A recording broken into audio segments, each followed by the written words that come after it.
rawatina nag ci mag ñi nga xam ne léeg-léeg dañuy xaw a néew di doole ak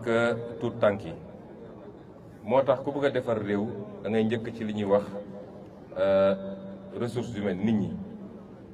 nit ñooñu nag ñaar mooy tax ñu jëriñ seen réew mooy ñu fexe ba former leen xel mi sell ku nekk am fenn foo xam ne am nga fa xam-xam boo mën a jëriñee réew mi waaye ñaar bi mooy yaram yi aussi wér ñaar yooyu boo ko boolee di nga am des ressources humaines de qualité loolu tax président de la république jox bés bi cër ñu xam ni it la ñu bëgg ci Sénégalais yi mooy ñu saxal ko ndax problème bi ñu am yépp mooy léeg-léeg mën nañoo démarrer waaye bu ñu demee tuuti rek mu commencé di wàññeeku ba mbir mi jaaree noonu defe naa concept setal yàgg na fi ñun bi ñu nekk gone ci régime socialiste ñu njëkkoon lancé setal ba biñ ko anglicisé tuddee ko cleaning day donc du lu bees waaye li war a bees nag mooy taxawaay biñ ci war a am ñun ñëpp xam ni du mbirum président de la république defaluñu ko président de la république parce que président de la république dëkkul goxu mbàcc dëkkul Colobane dëkkul Tilène dëkkul fii ak fii kon suñu defaree koñ yi ñun ñi fa dëkk ñoom ñoo ciy njëkk a profité balaa muy doon président de la république kon ñu fexe ba loolu ñu taxawal ko ñu saxal ko parce que ci liggéey réew am na loo xam ne mbirum nguur la mbirum état la waaye ci beneen pàcc bi am na loo xam ne mbirum population yi la ñoom ñoo mën a lënkaloo joxante loxo jàpp ci ñu defar réew mi kon looloo tax président de la république yebaloon ma fii ma ànd ak ministre bi nga xam ne moo fi mu toll nii moom mooy jëwriñ buy toppatoo yu ni mel pour ñu ñëw jëmmal deuxième journée bi fii ci Ndar muy première région boo xam ne président de la république déplacé wu na ci ndax man mi ma yebal man mii moom laa fi toogal te loolu day wone cër bi ñu jox Ndar ak yéene gi ñu am ci Ndar problème Ndar nag xam nañ ko yàgg nañ koo wax ba may nekk assemblée nationale bind naa ci ay questions écrites laaj ko gouvernement bi yàgg naa ñëw Ndar fii def fi conférence wax ci problème Ndar donc du lu ñu xamut daanaka soxlawuñu sax ñu jox ñu fii cahier de doléance xam nañu problème Ndar bu baax a baax yi ma ci seppi rek li gën a gàtt mooy fi ñu taxaw nii ñëpp xam nañu problème mu géej gi nga xam ne ma ngay avancé loolu nag tendance mondiale la ndax dafa lënkaloo ak li ñuy wax réchauffement climatique mooy àdduna xeetu xarale yi ñuy jëfandikoo surtout réew yi nga xam ne am nañu doole développé nañ ci wàllu seen industrie yooyu dafa dem ba li muy dégager ci ay gaz yuy polluer dafa am lu mu yàq ci jaww ji loolu nag bu demee ba dañ rek musiba dina am ndax àdduna day gën a tàng ndax li ñuy wax serre couche de serre bi moom mooy tax ba naaj bi buy egsi ñun dooleem day wàññeeku bu demee nag ba dañ fi naaj bi day gën a tàng bu ko defee boo demee fi ñuy wax pôle nord nga xam ne ay glace la woon glace yooyu day commencé seey yokk ci géej yi itam jël volume ñëw dugg ci suuf si looloo tax ñëpp ñi nga xam ne pays côtier lañu tey am nañu problème boobu waaye rawatina nag Afrique ndax seetlu nañ ni Afrique moo gën a néew li muy polluer waaye moom moo gën a subir les effets du réchauffement climatique fi ñu toll nii firnde na ko ndax wax nañ ni géej gi at wu ne dina avancer lu mat 5 à 6 mètres donte dafa mel ni ci fan yi mu ngi mel ni dafa xaw reculer tuuti mais at wu ne dina avancer lu mat 5 wala 6 mètres bëri na fii ay kër yoo xam ne defe naa ñëw naa fi juróomi at ci gannaaw wala lu ko ëpp ñëwoon visiter fii yëpp ay kër yu bëri yoo xam ne jëlee woon na ñi fi dëkk parce que ndox mi dem na ba jël kër yi yóbbu leen fële booru balaa nga yegg Ngalel xaar yàlla defe naa fa lañ leen defaloon ay tente noonu la amee feneen ak feneen du Ndar rek de côte bi yëpp la boo demee ba Kafountine fële ci Casamance di nga ko fa fekk loolu di problème boo xam ne problème bu laaj ay matuwaay la bëri na ay programme yoo xam ne lancé woon nañ ko fi lim naa ci démb rek lu mat juróom benn programme yoo xam ne ñeenti banque mondiale moo ko financé am na ci boo xam ne Union européenne la am na ci boo xam ne AFD la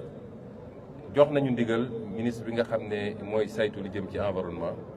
pour ñu defal ñu benn évaluation programme yooyu lan lañ ci def ci ay milliards ban résultat lañ ci am fan lañ ci toll lan mooy gàllankoor yi loolu baax na ñu def ko balaa ñuy dérouler programme yu bees parce que léeg-léeg problème bi ñu am Sénégal mooy dañuy jàll ci programme dem ci beneen te du ñu évaluer li ñu defoon ak fan la mbir yi dugg ak lan moo ci doxut loolu di mbir mu am solo waaye li wóor ba wér mooy nu ñuy def ba freiner avancée de la mer loolu yitte gu rëy la ci suñu gouvernement te noonu lañ ko fas yéene wéyalee doore ci li ñu fi jot a def waaye yokk ko ful ko ba ci suñu 700 kilomètres de côte yi ñu mën ci am ay résultats fii ñu taxaw ni ñaareelu problème bi mooy bël bi ñëpp xam nañ ko li ko andi woon mooy 2003 bi taw bi xawee am doole trop ñi fi newoon ci kilifa ci jamono jooju ne woon ñu dem ba ne bu ñu moytuwul Ndar ci boppam dina am inondation yoo xam ne dina doy waar te kër yu bëri dina nekk ci ndox mi ci la kilifa yi fi newoon joxe woon ndigal dinañu ubbi benn brèche bu ndaw ci géej gi pour ndox mi dem muy woon solution bu baax ci jamono jooju ndax fexe woon na ba inondation yi amul biir Ndar waaye malheureusement conséquences yi mu jur après brèche bi nga xam ne quelques centimètres la woon tey defe naa ëpp na 6 kilomètres ba amoon impact dëkk yu bëri jëloon na ko fu mel ne ay Dun Baba Dieye ak yeneen waaye defe naa am na lu ci nit ñi jot a def ba tey ensablement bi ñu def ak yu demee noonu defe naa village boobu dellu si na waaye bël bi dafa di problème bu xaw a jafe ndax day déplacé wu vers le sud te démb gouverneur mi ngi ma naan defe naa dans 25 ans su ma juumut la war a dellu ci place am bi mu normal donc at wu ne wala ñaari at yu ne dina am benn village boo xam ne dina am problème buy jóge ci bël bi fi mu toll nii su ma juumul booru Gandon la war a doon Gandiol boobu sabula booru Gandiol kon loolu it lañ ci mën a def rek mooy anticiper ci ensablement yi ñu demee noonu mais c'est un phénomène naturel boo xam ne dina réglé wul boppam lañ ci war a def ci accompagner aussi les populations bu soobee yàlla dinañ ko def loolu nag lu gàtt la li may wax fii ndax li ëpp solo mooy lancer ko dina am yeneen kàddu yu ñuy wax feneen ndax defe naa am nañu ñetti étapes yu des di wax rek ni problème mu Ndar yëpp xam nañ ko la jëm ci napp gi defe naa ren gouvernement def na effort yu rëy rëy bi ñu toogee rek le président yebal ay délégation ministre bi yor napp bi moom ci boppam bi mu demee di nuyoo tournée bi mu doon def di nuyu suñu dëkkandoo yi am na lu mu waxtaanoon ak président Mauritanie ba ñooñu jox ñu nombre de licence de pêche yu bëree bëri ba nappkatu Ndar yi mën a continuer dem di nappi foofu tranquillement ñu génn ci loolu mu yónni fa délégation boo xam ne ministre de la pêche moo ko jiite woon mooy mu dem fa am fa ay résultats yoo xam ne defe naa tey jii nappkatu Ndar yi amuñu problème war a dem sur la base des licences de pêche dem prélever quotas yi nga xam ne autorisé nañ leen ko ñu boole ci nag matuwaay yi nga xam ne ñu ngi koy jël ci accord de pêche yi ndax loolu dañ ko yàgg a wax démb ba ñuy doon opposition te lu ñu mus wax en tant qu'opposant rek bu soobee yàlla dinañ ko def en tant que bu ñu egsee ci pouvoir exécution programme nag dañ koy dérouler étape par étape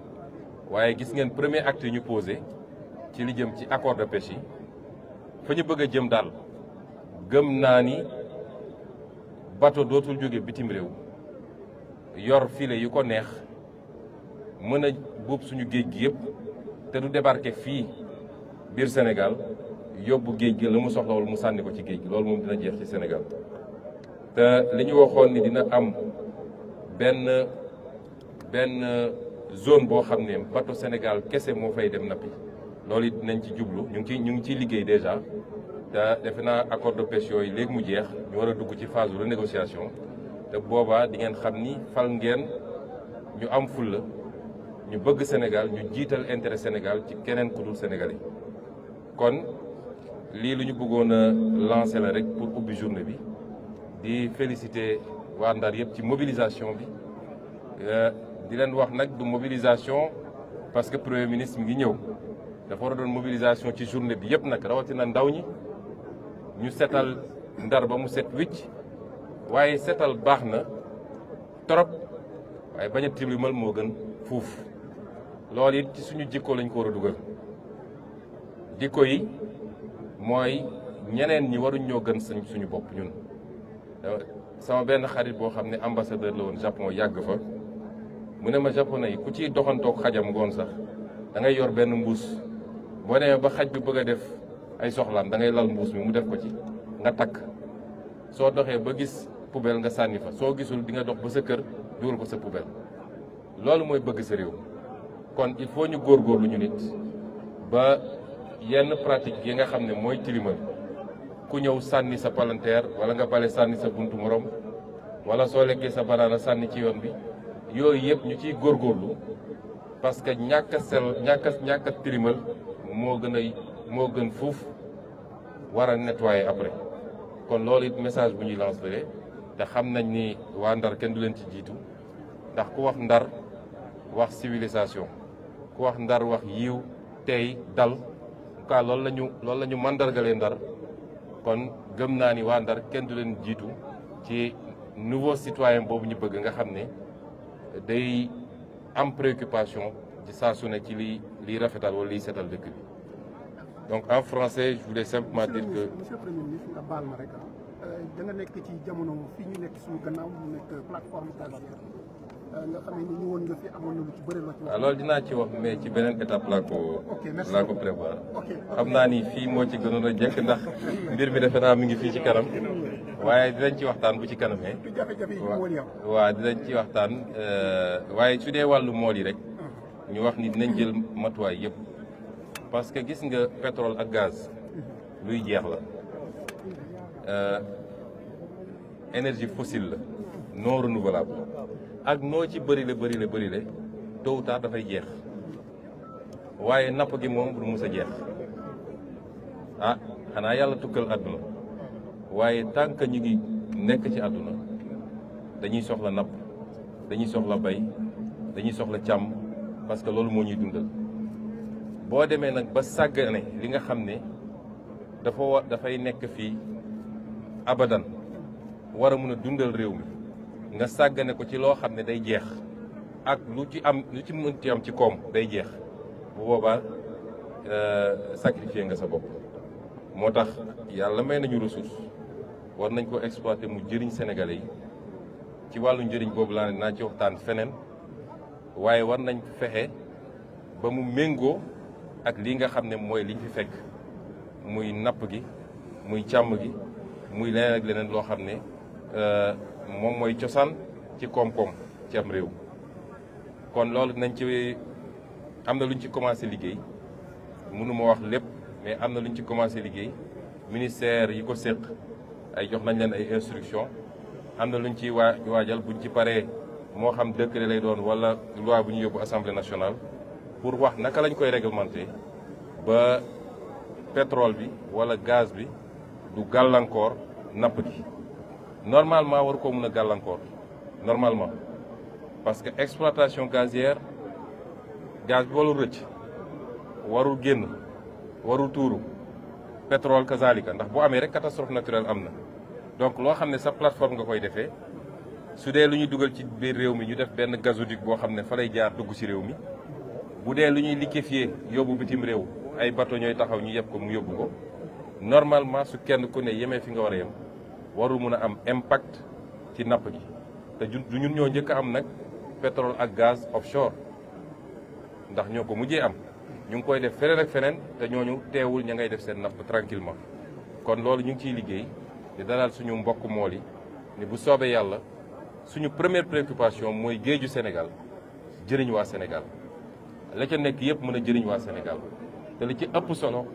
mooy li nga xam ne luy dund ci biir géej gi la li ne ci suufa suuf nag di pétrole ak gaz doog a ñëw mun a dox te benn du lor moroom.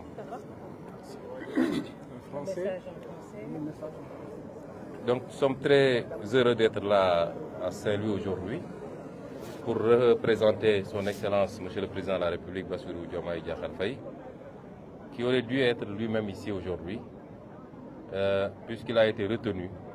qu'à chaque journée du programme Setal Suñu Réew, les différentes autorités sortiraient de Dakar pour beaucoup de plaisir, parce que tout le monde connaît mon attachement à cette ville de Saint-Louis, qui est ma ville de cœur, une ville qui m'a beaucoup donné, et j'ai été très heureux d'avoir été désigné pour venir représenter Monsieur le Président de la République, accompagné de Monsieur le ministre de l'Assainissement, le docteur Cheikh Tidiane Dièye et son équipe, qui sont les maîtres d'œuvre de cette journée. Et nous y avons trouvé les représentants de l'État, notamment Monsieur le gouverneur de Saint-Louis, Monsieur le préfet. Et nous remercions les populations saint-louisiennes pour l'accueil qu'ils nous ont réservé déjà hier quand on arrivait assez tardivement, mais également pour cette mobilisation, pour donner forme à cette journée qui occupe une place extrêmement importante dans l'agenda du président de la République. Vous savez, les questions d'hygiène, nous avons tendance à les négliger. Mais quand on parle de développement, aucun développement ne peut se faire sans hygiène,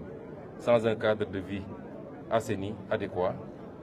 Et il n'est qu'à voir ce qui se passe dans les pays dits développés pour comprendre que c'est l'un des signes les plus visibles du développement. La capacité à prendre en charge son cadre de vie, à le rendre propre et assaini. Mais il ne faut pas qu'on pense que c'est l'apanage des pays développés. Personne n'a plus droit à la santé, à l'hygiène, à la propreté. Ça doit être une préoccupation simplement humaine, une préoccupation de développement social avant d'être la base du développement économique. Et c'est pourquoi le président de la République a placé cette préoccupation au centre de son agenda. Je disais que ce n'est pas l'apanage des pays développés, parce qu'ici en Afrique, si vous prenez l'exemple du Rwanda, ils ont réussi ce pari. Et avec la combinaison des efforts de l'État, qui n'a pas beaucoup de moyens, ni au Rwanda, ni au Sénégal, mais avec la participation volontaire des populations pour suppléer un peu à ces carences de l'État, en attendant que l'État puisse développer un peu plus ses moyens et petit à petit monter en puissance. Et c'est pourquoi le président de la République a voulu en faire une journée nationale, mais surtout une journée pérenne. Parce que le vrai problème que nous avons au Sénégal, c'est de maintenir la cadence quand il s'agit de faire des choses utiles. Et il est important que chaque Sénégalais puisse sacrifier de quelques heures pendant le mois, en tout cas une fois par mois au moins, à son propre cadre de vie. Parce que si le cadre de vie est assaini, il ne l'est pas. S'il est assaini ici à Guet-Ndar, il ne l'est pas pour le président de la République, il ne l'est pas pour le Premier ministre, il l'est pour les populations de Guet-Ndar qui vivent ici à Guet-Ndar. Cela est valable pour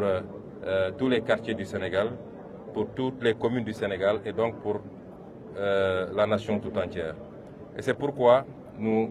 continuons à lancer cet appel, à maintenir la mobilisation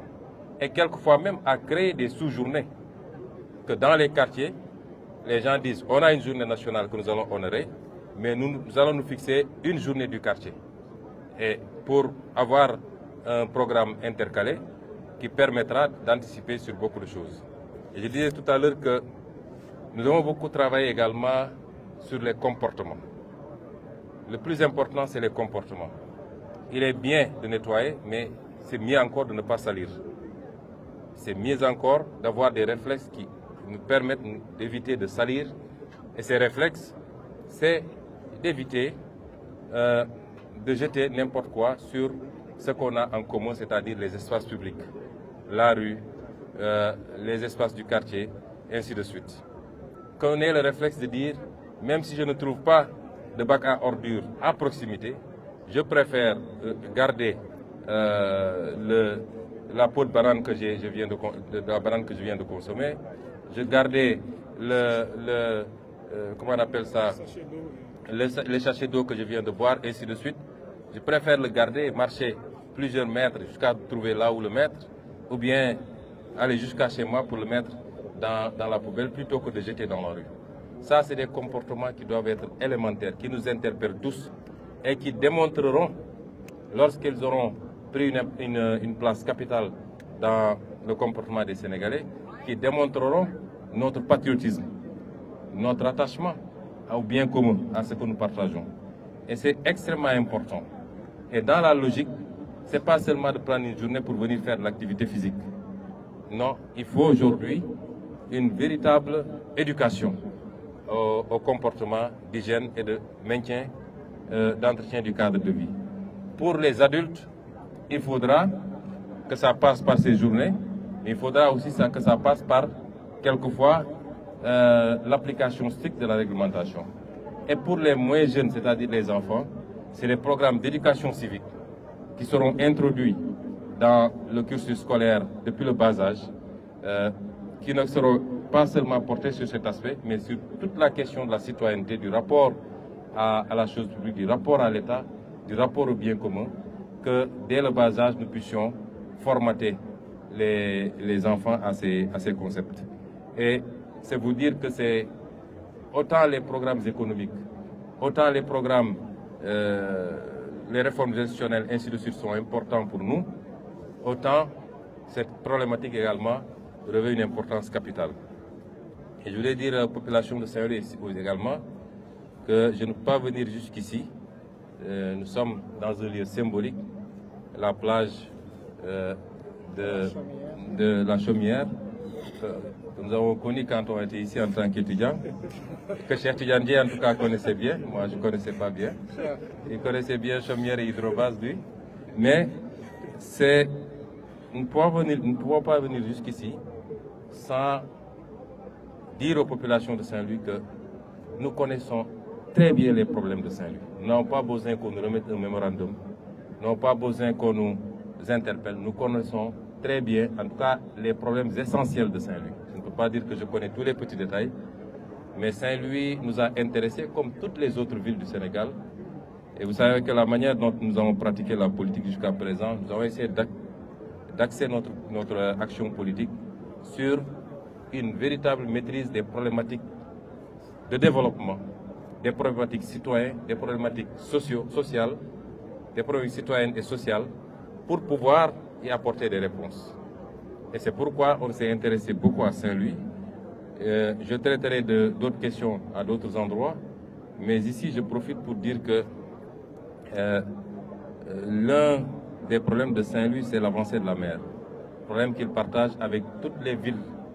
les villages et les hameaux côtiers. Nous sommes confrontés aujourd'hui